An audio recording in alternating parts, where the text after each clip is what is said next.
Արմեն Գևորգյան, Հայաստան խմբակցության պատգամավոր, պատկերավոր ասած Երևանի կենտրոնի կեսը պատկանում է իրեն, Մհեր Գրիգորյան, փոխվարչապետ, աշխատել է նախկինում Արջին բանկում, եղել է տոպ մենեջերներից մեկը, Տիգրան Խաչատրյան, փոխվարչապետ, Արայիկ Հարությունյան, կառավարության աշխատակազմի ղեկավար, Արարատ Միրզոյան, արտաքին գործոս նախարար, Նիկոլ Փաշինյան, Հայաստանի Հանրապետության վարչապետ,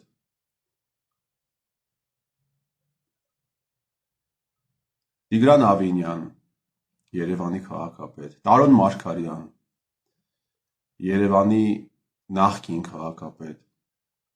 Հայկ Մամիջանյան, պատիվ ունեմ խմբակցության ղեկավար թե քարտուղար, Սերժ Սարգսյանի սանիկ, բազմաթիվ մարզպետներ,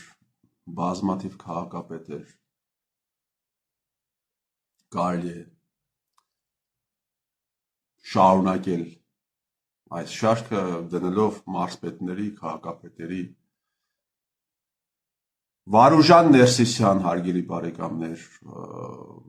Հայաստանի 3-րդ նախագահի խորհրդականն է եղել, հիմա Մեծ Բրիտանիայում Հայաստանի Հանրապետության դեսպանն է։ Այս մարդկանց, այս բոլորին գիտեք ինչն է միավորում։ Այս բոլորին միավորում է այն, որ իրենք Հայաստանի Հանրապետության զինված ուժերում չծառայած լինելով հանդերձ, զբաղեցրել կամ զբաղեցնում են բարձրագույն պաշտոններ։ Մարդիկ, ովքեր մերժել են զինված ուժերում ծառայությունը, եւ մարդիկ, ով առաջին, երկրորդ եւ երրորդ հայացքից երևում է, որ առողջական խնդիրներ չունեն։ Ծառայության հետ անհամատեղելի առողջական խնդիրներ չունեն։ Չի կարող ֆուտբոլ խաղացողը ծառայության հետ այնպիսի անհամատեղելի առողջական խնդիրներ ունենալ, որ չկարողանալ ծառայել։ Եսին որ աստիճանի սկոլիոզ ունեցող անձնավորությունը թղթերի մեջ գրված է, սկվոշ է խաղում։ Պետ եկամուտների կոմիտեի նախկին նախագահն էր։ Աշխատում է ներկայումս Ռոբերտ Քոչարյանի հետ աֆիլացվող Արջին բանկում։ Տնօրենի տեղակալն է, կառավարության անդամ էր, հետո դարձավ պետ եկամուտների կոմիտեի նախագահ, հիմա Արջին բանկում է աշխատում, աշխատավարձը մի քանի միլիոն դրամ։ Այսպիսի քաղաքականություն է իրականացվել Հայաստանի Հանրապետությունում, հարգելի բարեկամներ, բանակում չծառայելը խրախուսվել է, միայն 2011-ից 2019 թվականներին միայն օֆիցիալ տվյալներով 50,000 մարդ ազատվել է զինվորական, պարտադիր զինվորական ծառայությունից։ Նույնը վստահ եղել է զրոյական թվականներին եւ 90-ական թվականներին։ Եվ հիմա այս մարդիկ, օրինակ քաղաքապետը, որևէ քաղաքի քաղաքապետը աջակցում է պավեստկաները բաժանելու պրոցեսին, այսինքն քաղաքապետը պավեստկաներ է բաժանել տալիս։ Զորակոչի պատասխանատուն մարզում մարզպետն է, իսկ տեղական ինքնակառավարման մարմինների ղեկավարները աջակցում են այդ պրոցեսին։ Օրինակ Երևանի քաղաքապետը Ավինյան Տիգրանը, ում ճակատին գրված է Պսորիաս $15,000, ճակատին գրված է։ Նա պավեստկաներ է բաժանել տալիս։ Եվ նա բանակում չի ծառայել, բայց մայիս ամսին մասնակցել է ապրիլյան պատերազմին։ Նա բանակում չի ծառայել, բայց պավեստկաներ է բաժանել տալիս։ Հարյուրավոր վկայություններ կան այն մասին,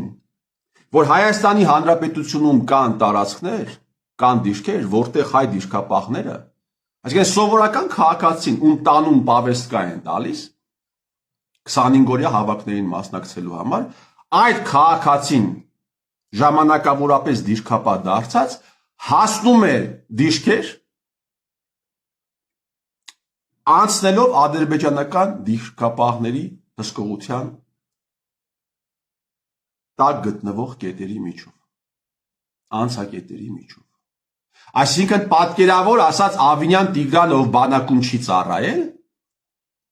պավեստկաներ է բաժանել տալիս եւ այդ պավեստկաները հասնում են մարդկանց, ովքեր գնում են իրենց ծառայության վայր, անցնելով այսպիսի ճանապարհ։ Դուք զգում եք, երբ ես ասում եմ, որ Հայաստանը վեր է ածվել մորալ օրենքներից բացարձակապես զուրկ մի կազմակերպության, ինչ դիպուկ համապատասխանում է դա մեր այսօրվան, մեր այս պետություն կոչվածին, անցել է քաղաքապետի ընտրություններից 1 տարի, այս խայտառակության համար Ավինյան Տիգրանի նկատմամբ կարող են սկսել անվստահության գործընթաց Երևանի ավագանյում, որ նա չծառայած լինելով պավեստկաներ է բաժանել տալիս եւ այն մարդկանց մի մասը, մի փոքր, բայց Հայաստանի Հանրապետության քաղաքացիներին ուղարկում են ահա այդպիսի դիրքեր։ Սա խոշոր սկանդալ է, սա խոշոր հանցագործություն է, արգելի բարեկամներ, որը պիտի ունենա քաղաքական, որը պիտի ունենա իրավական հետևանքներ։ Ինչու՞ չեք սկսում անվստահության գործընթաց, օրինակ Ավինյան Տիգրանի նկատմամբ, ասում են, որովհետև այնտեղ կա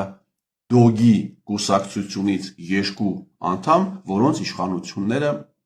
գնել են։ Դուք հասկանում եք սրանց ամորալությունը։ Դուք հասկանում եք սրանց ստահակությունը։ Հարցը, որպեսզի ավագանու օրակարգ մտնի, պետք է 22 ավագանու համաձայնություն, չի մտնում։ Մտցրեք հարցը ավագանու օրակարգ, 3 այսպիսի փաստեր ներկայացրեք, մեկ է տեսար ՔՊ-ից էլ քվեարկեցին։ Այմար չքվեարկեցին, թող չքվեարկեն։ Թող չքվեարկեն, ոչ մի բան չի փոխվի։ Ասում է, եթե չքվեարկեցին, իշխանությունը կուժեղանա, լուրջ եք ասում։ Այդ իշխանությունը թույլ էր, հիմա էլ պիտի այդ չքվեարկելով ուժեղանա, իշխանությունը ուժեղանում է, որովհետև ձեզ նման ստահակներ կա, ովքեր հանդես են գալիս որպես ընդդիմություն։ Բազմաթիվ առերևույթ հանցագործություններ է իրականացրել Հայաստանի Հանրապետության վարչապետը։ Իմպիչմենտի հարցը, անվստահության հարցը օրակարգ ինչու՞ չի մտնում։ Ես այս կապիկության մասին չեմ խոսում։ Այս մանիպուլյացիոն, այս գործընթացի մասին չեմ խոսում։ Ես ռեալ անվստահության գործընթացի մասին եմ խոսում։ Այսքան առերևույթ հանցագործություններ է արել, բերել են, ասում են, եկեք անվստահություն հայտնենք, որովհետև Հայաստանի Հանրապետության վարչապետը խախտել է կառավարության ծրագիրը։ Արա դուք ամոթ, աբուր, նամուս ընդհանրապես ունեք։ Դուք ինչի տեղա եք։ Ով եք դուք, որ այս ամենից հետո ասում եք վարչապետը պիտի հրաժարական տա, կամ անվստահություն պիտի հայտնենք, կառավարության ծրագիրն է խախտել։ Չէ, պիտի հրաժարական չտա, որովհետև կառավարության ծրագիրն է խախտել, այլ բաների համար, այս գործը անվստահության կոնկրետ պատճառ է, բայց դուք սրա մասին չեք խոսի։ Դուք սրա մասին չեք խոսի։ 2021 թվականին Արարատ Միրզոյանը դուրս է գալիս Նարինե Ղալեչյանի մոտ մայիս-հունիս այդ ամիսների ընթացքում, չեմ հիշում կոնկրետ։ Ասում է, այո, ես գործակալ Օմեգան եմ, պատկերավոր ասած։ Այդ տեսանյութը ինչու է հեռացված YouTube-ից, Հրաշք Թամրազյան։ 21 թվականից հետո նոր ընդդիմություն, այսպես ասած, ձևավորվեց, դաշնակները եւ մաշնակները մտան պարլամենտ։ Այս հարցը, թե ինչպես է ստացվել, որ Արարատ Միրզոյանը ազգային անվտանգության գործակալ լինելով հանդերձ հեղափոխություն է իրականացրել, այս հարցը պարլամենտում ինչու չի բարձրացվում։ Թևանյան Անդրանիկ, էլի դոգի կուսակիցներն են մեղավոր։ Այս հարցը, որ դու 2 տարի նստած ես եղել պարլամենտում եւ չես խոսել, Վարդանյանը Աղվան, Գևորգյանը Արմեն, էլի դոգի կուսակիցներն են մեղավոր։ Ջենտլմենական պայմանավորվածությունն եք պահում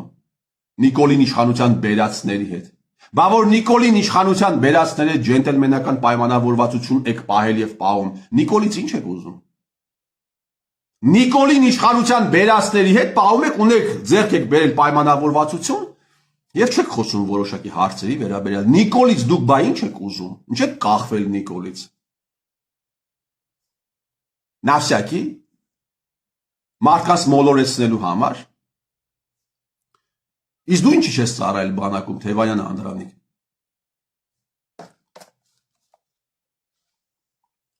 «2019 թվականին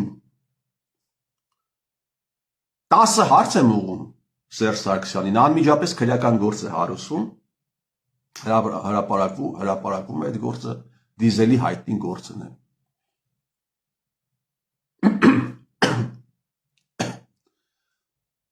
Կներեք, ասում է, այդ գործը հարուսվել է, որովհետև Զագրեբում պիտի Նիկոլ Փաշինյանը ԵԱԿ անդամ պետությունների արտաքին գործոս նախարարների հանդիպման ժամանակ Նիկոլ Փաշինյանը պիտի գնար զիջումների, 19 թվական խոսում են զիջումների մասին, որովհետև փաստաթուղթ է առաջարկվել Փաշինյան Նիկոլին հակահայկական, ինքը թաքցնում է այդ փաստաթուղթը, ինքը համաձայնվել է արդեն, նա պիտի գնա զիջումների, մեկը կար ասում էր Նիկոլ Փաշինյանը ստիպված պիտի կախվի այդ ժամանակ, որովհետև ուզի պիտի մոտավորապես է մեջ բերում 5-րդ ալիքում էր եթեր տալիս Ագնեսայի մոտ այդ ժամանակ լրագրող էր Ագնեսան։ Հիմա դուրս են եկել նույն մարդիկ, ասում են 2019 թվականին փաստաթուղթ է եղել դրված, ինչու ես թաքցրել եւ չես գնացել զիջումների։ Լսեք, ես Նիկոլ Փաշինյանի մասին ամեն ինչ ասել եմ, մանրամասնությամբ ներկայացրել եմ, թե ով է իրենից, ով է Նիկոլ Փաշինյանը, բայց այսպիսի բան ասողը ով է։ Ինչի տեղա պիտի լինի մեկը, ով դուրս գա 19 թվականին, իր բանդայով, ասի Նիկոլը էս է բան է, համաձայնվել է, փաստաթուղթ կա, զիջման է գնում 19 թվականին, հիմա դուրս գա, ասի 19 թվականի փաստաթուղթը ինչու է թաքցնում, ինչու չգնաց իր հարցի կարգավորման, ինչի տեղա պիտի լինի, կարող եք ասել։ Դուք հասկանում եք մենք ինչ հարաբերությունների մեջ ենք ապրում։ Ու այս մարդիկ են որոշում։ Այս մարդիկ են որոշում Հայաստանի Հանրապետության վաղվա օրը։ Դուրս են գալիս, ասում են Նիկոլ Փաշինյանը եկել է հողերը հանձնելու համար 18 թվականին։ Իշխանությունը հանձնում են դրանից հետո Նիկոլ Փաշինյանին։ Ասում է Կարեն Կարապետյանին են հանձնել, ես իրեն չեմ հանձնել։ Դուրս են գալիս, ասում են սա հակաարցախյան ինչ-որ շարժում է։ Իշխանությունը սկութեղի վրա հանձնում են Նիկոլ Փաշինյանին, մինչև հանձնելն է, մինչև հանձնելը ապահովում է ազգային անվտանգության ծառայությունը Նիկոլ Փաշինյանի անվտանգությունը։ Պետական պահպանության ծառայության աշխատակիցներն են մայիս 2, մայիս 3 առնվազն այդ ժամանակից ապահովել Նիկոլ Փաշինյանի անվտանգությունը։ Հասկանում եք սրանք հրեշ են, հարգելի բարեկամներ։ Սա հրեշավոր մի համակարգ է։ Ու այսքան բանից հետո դուրս կգա մեկը, կասի թուրքերը կգան վաղը։ Թուրքը ինչ պիտի անի, որ դուք չեք արել։ Այ ոչնչություններ, այ պատդոննկներ, թուրքը ինչ պիտի անի, որ դուք չեք արել։ Մեռակ մարդկանց տների հաշվին խումար խաղալով, մեռակ մարդկանց ընտանիքների առողջության, բարեկեցության հաշվին, կյանքերի հաշվին, հայրենիքի հաշվին խումար խաղալով, թուրքը ինչ պիտի անի։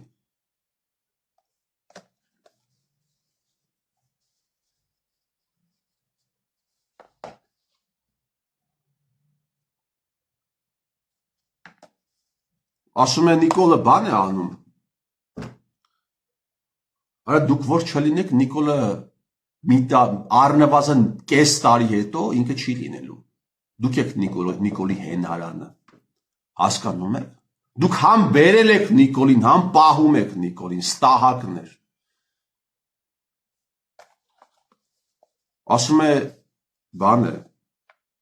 2 տարի ծառայությունը դարձրեց տարի ու կես։ Ու այս արտահայտությունը անում է մեկը,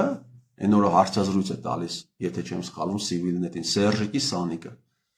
Հով բանակից փախած է, նույնիսկ բանակից փախնելու համար քրեական գործ է հարուցված եղել։ Դուք հասկանում եք սրանց ով լինել։ Ու դուք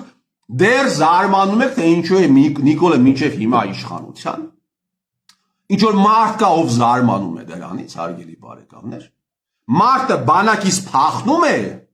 բանակում չի ծառայում, պարտադիր զինվորական ծառայություն չի անցնում, քննադատում է, որ 2 տարին դարձել է տարի ու կես։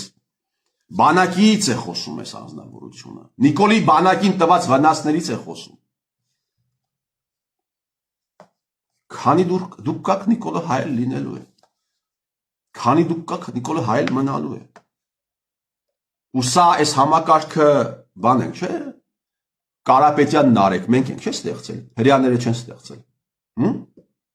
Հրյա օպերատորները չեն ստեղծել։ Իդեպ դու ինչի բանակում չես ծառայել, այդ տղա։ Դու ինչի բանակում չես ծառայել։ Քո հորը ասա, թող ինքը քեզ ներկայացնի, թե ինչ դավադրություն է տեղի ունեցել 2018 թվականին հայ ազգի դեպուտատ էր։ Ել խոսա դրա մասին։ Հաջորդ անգամ, երբ կգնաս Կարլսենի մոտ, ել խոսա դրա մասին։ Իլուր աշխարհի ներկայացու, թե հանրապետական բանդան ինչ դավադրություն է կազմակերպել հայ ազգի նկատմամբ, որի անդամ է եղել հայրդ։ Բա ինչու չես խոսում։ Մեր ձևով ինչու չես խոսում։ Հələ ձեր ձևով մի հատ խոսա, ինչու ես մեր ձևով լեռում։ Ազգն եք փրկում դուք։